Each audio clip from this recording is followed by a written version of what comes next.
खुलुमबाय बेयो बड'लेण्ड इंखं टेलिभिजन दिनै 28 जुलाइ 2021 बुधबार खालि सानसेनि बरादखौ नोंथांमोननि खाथियाव लाबोदों आं सदानन्द दैमारिया।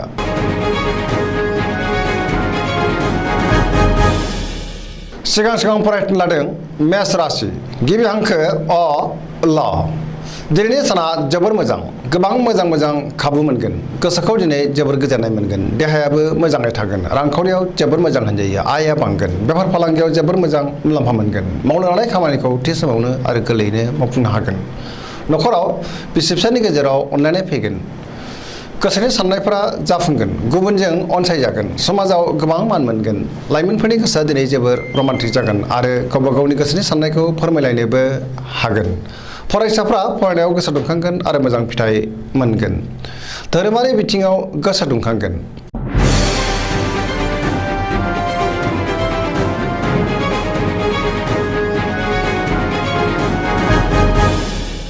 वृष राशि गिबि हांखो इ उ ब दिनैनि साना बारा मोजां नङा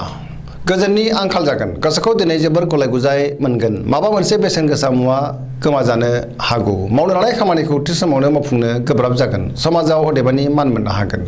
रांखावरियाव बारा मोजां नङा सोरबा लोगोजों थगायजानो हागौ सांग्रां जानाया गाहाम बेफार फालांगियाव खहा जानांनोबो हागौ न'खराव बिसि फिसायनि गेजेराव अनलायनाय फैगोन देहाया दिनै बारा मोजां थानाय नङा लोमजानाय मोनगोन जानाय लोंनायाव सांग्रां जानाया गाहाम गोसोआव जिंगाया बांगोन लाइमोनफोरनि गोसोआ दिनै जोबोर उरां फारां जागोन नेगेटिभ एनार्जिनि गोहोम गोग्लैगोन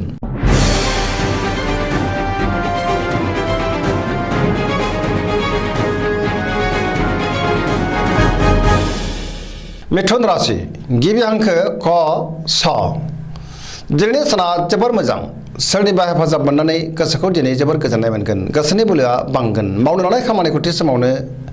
मावफुंनो हागोन देहाया मोजाङै थागोन अब्लाबो जानाय लोंनायाव सांग्रां जानाया गाहाम रांखावरियाव जोबोर मोजां आयआ बांगोन बेफार फालांगियाव जोबोर मोजां मुलाम्फा मोनगोन न'खराव अनलायनाय फैगोन समाजाव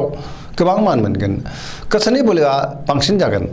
गुबुननि गोसोखौ दिनै गोरलैयैनो बोनो हागोन गोबां खामानि मावनो गोसो दुंखांगोन आरो मावनोबो हागोन सिगांनि आद्रा खामानिखौबो दिनै मावफुंनो हागोन लाइमोनफोरनि गोसोआ दिनै जोबोर रमान्टिक जागोन आरो गावबा गावनि गोसोनि साननायखौ फोरमायलायनोबो हागोन फरायसाफ्रा फरायनायाव गोसो दुंखांगोन आरो मोजां फिथाइ मोनगोन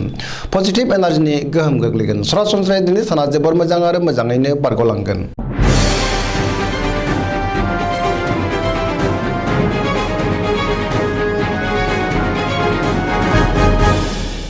कर्कट राशि गिबि हांखो ड ड ह दिनैनि साना जोबोर मोजां गोबां धोन मोननो हागोन गोसोखौ दिनै जोबोर गोजोननाय मोनगोन माखौबा साननानै गोसोआ दिनै जोबोर खुसि जागोन मावनो लानाय खामानिखौ थि समावनो मावफुंनो हागोन सिगांनि आद्रा खामानिखौबो मावफुंनो हागोन रांखावरियाव जोबोर मोजां बेफार फालांगियाव जोबोर मोजां मुलाम्फा मोनगोन आयआ बांगोन देहाया दिनै मोजाङै थागोन गुबुननि हेफाजाब मोनगोन न'खराव बिसि फिसायनि गेजेराव अनलायनाय फैगोन बिदा फंबायनि हेफाजाब मोनगोन बिमा बिफानि अननाय आरो बोरखौ दिनै मोननो हागोन गोदान खामानियाव आखाइ होजेननो हागोन सोरबा लोगोआ मोजां खौरां होफैनो हागौ पजिटिभ एनार्जिनि गोहोम गोग्लैगोन सरासनस्रायै दिनै साना जोबोर मोजां आरो मोजाङैनो बारग'लांगोन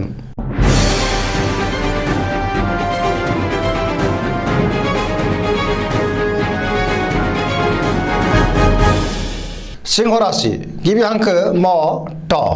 दिनैनि साना जोबोर मोजां गोसोखौ जोबोर गोजोननाय मोनगोन देहाया दिनै मोजाङै थागोन मावनो लानाय खामानिखौबो थि समावनो आरो गोरलैयैनो मावफुंनो हागोन रांखावरियाव जोबोर मोजां होनजायो बेफार फालांगियाव जोबोर मोजां मुलाम्फा मोनगोन आयआ बांगोन मोननो गोनां धोनखौबो दिनै मोननो हागोन आरजिनाय धोनखौ दोनथुमनो हागोन न'खराव अनलायनाय फैगोन गोसोनि साननायफोरा जाफुंगोन बिसि फिसायनि गेजेराव मोजां सोमोन्दो थागोन लाइमोनफोरनि गोसोआ दिनै जोबोर रमान्टिक जागोन आरो गोसोनि साननायखौ फोरमायनोबो हागोन फरायसाफ्रा फरायनायाव गोसो दुंखांगोन आरो मोजां फिथाइ मोनगोन बहाबा दावबायहैनो खाबु मोनगोन धोरोमारि बिथिङाव गोसो दुंखांगोन पजिटिभ एनार्जिनि गोहोम गोग्लैगोन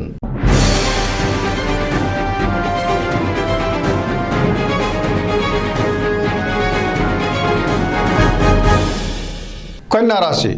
गिबि हांखो प ट दिनैनि साना मोजां आरो गाज्रिनि गेजेरजों बाबेनलांगोन गोबां सुबुंजों लोगो मोनज्लायगोन गोबां मोजां खाबुफोरा आखाइनिफ्राय गलांनो हागौ सांग्रां जानाया गाहाम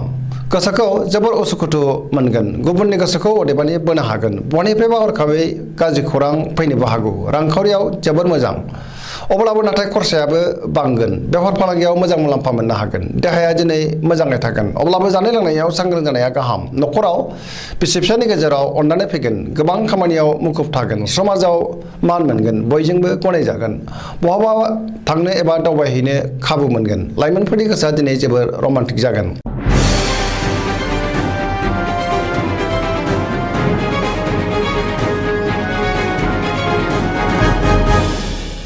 तुला राशि गिबि हांखो र ट दिनैनि साना बारा मोजां नङा गोसोखौ दिनै जोबोर गलाय गुजाय मोनगोन गोसोआ जोबोर गिलुं गिलुं जागोन आरो गोसोनि बोलोआ लोरबां जागोन गोसोनि साननायफोरा देबार नांगोन मावनो लानाय खामानिखौ थि समावनो मावफुंनो हागोन देहाया दिनै मोजाङै थागोन अब्लाबो जानाय लोंनायाव सांग्रां जानाया गाहाम रांखावरियाव बारा मोजां नङा नाङा फाङा खरसाया बांगोन न'खराव बिसि फिसायनि गेजेराव अनलायनाय फैगोन समाजाव मान मोनगोन बेफार फालांगियाव बारा मोजां नङा गोसोआ दिनै जोबोर रमान्टिक जागोन गुबुननि गोसोखौ गोरलैयैनो बोनो गोब्राब जागोन गोसोनि लुबैनायफ्रा बांगोन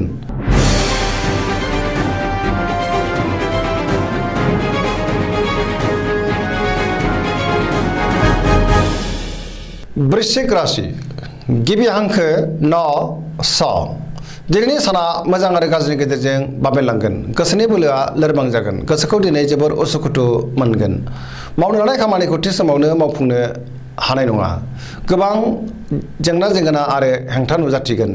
सोरबा गोजाम लोगोजों बहाबा लोगो मोनलायगोन गोसोनि साननायफ्रा देबार नांगोन समाजाव मान मोनगोन न'खराव बिसि फिसायनि गेजेराव अननानै फैगोन बिदा फंबायजों मोजां सोमोन्दो थागोन रांखावरियाव जोबोर मोजां मोननो गोनांखौ दिनै मोननो हागोन अदेबानि खरसायाबो बांगोन बेफार फालांगियाव मोजां मुलाम्फा मोननो हागोन गोसोआ दिनै जोबोर रमान्टिक जागोन सेंग्रा सिख्लाफ्रा गावबा गावनि गोसोनि साननायखौ फोरमायलायनोबो हागोन फरायसाफ्रा फरायनायाव गोसो दुंखांगोन आरो मोजां फिथाइ मोनगोन धोरोमारि बिथिङाव गोसो दुंखांगोन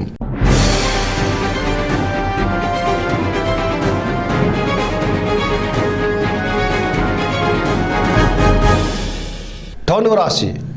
गिबि हांखो ध फ भ दिनैनि साना जोबोर मोजां गोसोखौ दिनै जोबोर गोजोननाय मोनगोन अदेबानि मावनो लानाय खामानिखौ थि समावनो आरो गोरलैयैनो मावफुंनो हागोन गोसोनि साननाय आरो लुबैनायफ्रा जाफुंगोन रांखावरियाव जोबोर मोजां होनजायो मोननो गोनांखौ दिनै मोननो हागोन बेफार फालांगियाव मोजां मुलाम्फा मोनगोन समाजाव गोबां मान मोनगोन देहाया दिनै मोजाङै थागोन न'खराव अनलायनाय फैगोन बिदा फंबायजों मोजां सोमोन्दो थागोन गुबुननि गोसोखौ दिनै गोरलैयैनो बोनो हागोन मावनो लानाय खामानिखौबो थि समावनो मावफुंनो हागोन आरो सिगांनि बबेबा आद्रा खामानिखौबो दिनै मावफुंनो हागोन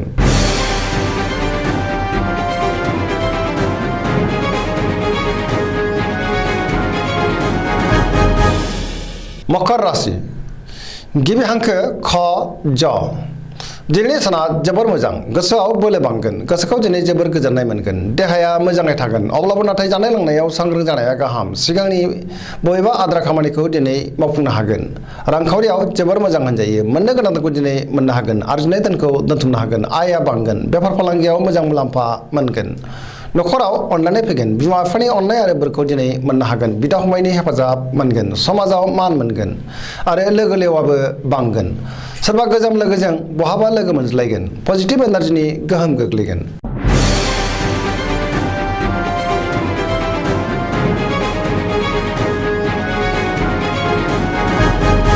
कुम्भ राशि गिबि हांखो ग स स दिनैनि साना जोबोर मोजां गोसोखौ दिनै जोबोर गोजोननाय मोनगोन मावनो लानाय खामानिखौ थि समावनो मावफुंनो हागोन समाजाव मान मोनगोन लोगोफोरजों मोजां सोमोन्दो लाखिनो रोंगोन सोरनिबा सायाव फोथायनाय फैगोन गोबां मुंदांखा सुबुंजों दिनै बहाबा लोगो मोनज्लायगोन रांखावरियाव दिनै जोबोर मोजां होनजायो आरजिनाय धोनखौ दोनथुमनो हागोन मोननो गोनांखौ दिनै मोननो हागोन देहाया मोजाङै थागोन न'खराव अनलायनाय फैगोन बहाबा दावबायहैनो खाबु मोनगोन गोसोनि साननाय आरो लुबैनायफ्रा मोगथाङाव जाफुंगोन पजिटिभ एनार्जिनि गोहोम गोग्लैगोन सरासनस्रायै दिनै साना जोबोर मोजां आरो मोजाङैनो बारग'लांगोन